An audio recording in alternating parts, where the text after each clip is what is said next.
이번엔 윤석열 후보 소식 짚어보겠습니다. 어제 보수층 표심을 얻기 위해 경북 구미에 있는 박정희 전 대통령 생가를 찾았는데요. 곤혹을 치렀습니다. 그 모습 함께 보시겠습니다.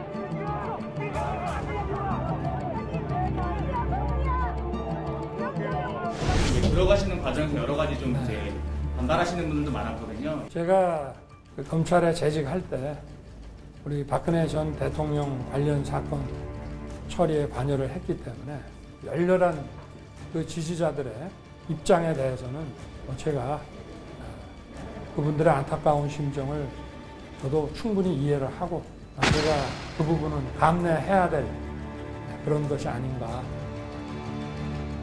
네, 하 기자 보신 영상 그대로고 윤 전 총장은 본인이 감내하겠다 이런 취지로 발언을 했는데 어떻게 보고 계세요?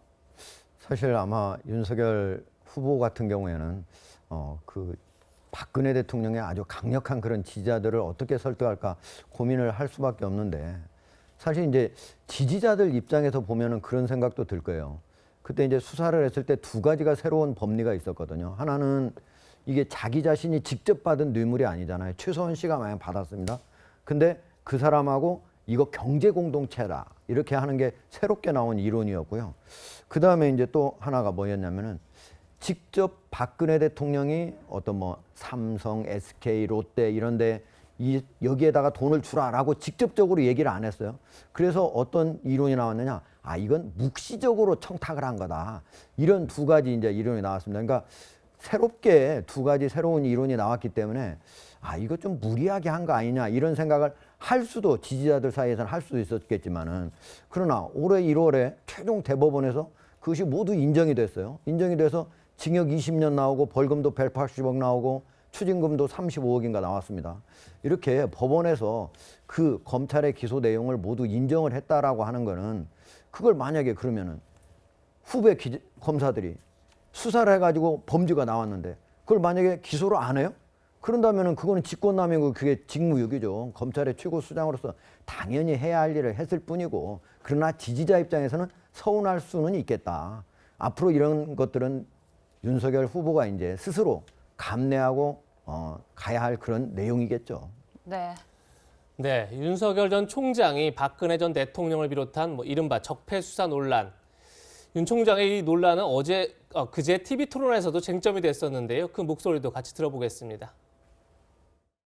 사실 윤 후보님은 정치권에 들어오시기 전에 중앙지검장 때는 우리 보수 진영을 괴멸시키는데 앞장을 서고 보수 괴멸이 이것 때문에 된 게 아니고 많은 분들은 됐습니다. 후보님께서 다 대표 됐습니다. 하실 때 아니 뭐 2018년에 그리고 두 번째 지방선거가 그렇게 했으면 정치권에 들어올 때 우리 당이 때 당원이나 대국민 사과라고도 하는 게 그게 맞지 않습니까? 대답해보세요.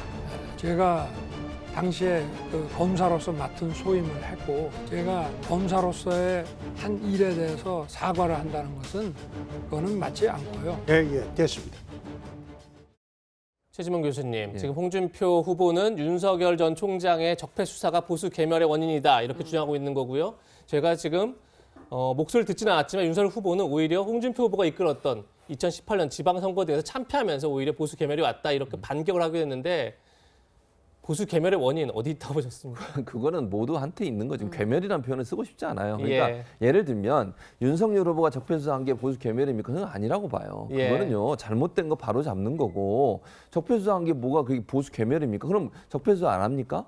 그건 말이 안 되잖아요. 그 잘못된 부분들을 바로잡고 법적으로 처벌받을 일을 한 사람을 처벌하는 거 당연히 해야 되는 거고 그다음에 지방선거 진 것도 물론 홍준표 후보가 책임이 자유롭진 않아요. 본인이 지도자로서 역할을 했으니까. 그러나 그것도 뭐 홍준표 후보 개인만의 문제라고 보기보다는 전체적으로 보수가 그때 국민의 어떤 마음을 얻지 못했던 부분이 분명히 있는 거니까 서로가 서로에게 보수 괴멸론을 저렇게 주장을 하지만 함께 반성하고 변화된 모습을 보이는 게 저는 맞다고 봅니다.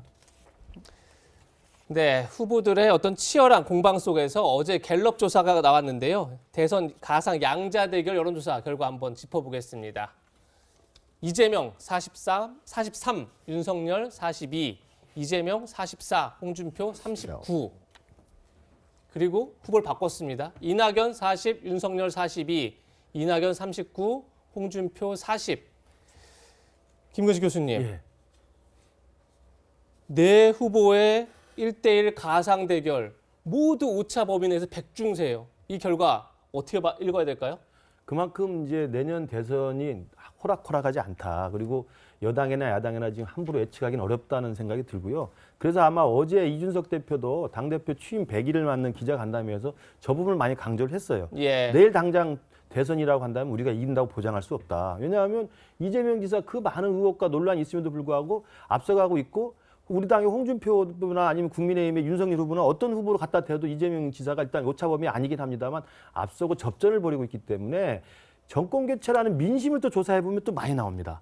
근데 정권 교체 민심의 여론조사가 그대로 지금 국민의힘의 유력 두 분 후보에게 딱 옮겨가고 있지 못하지 않습니까?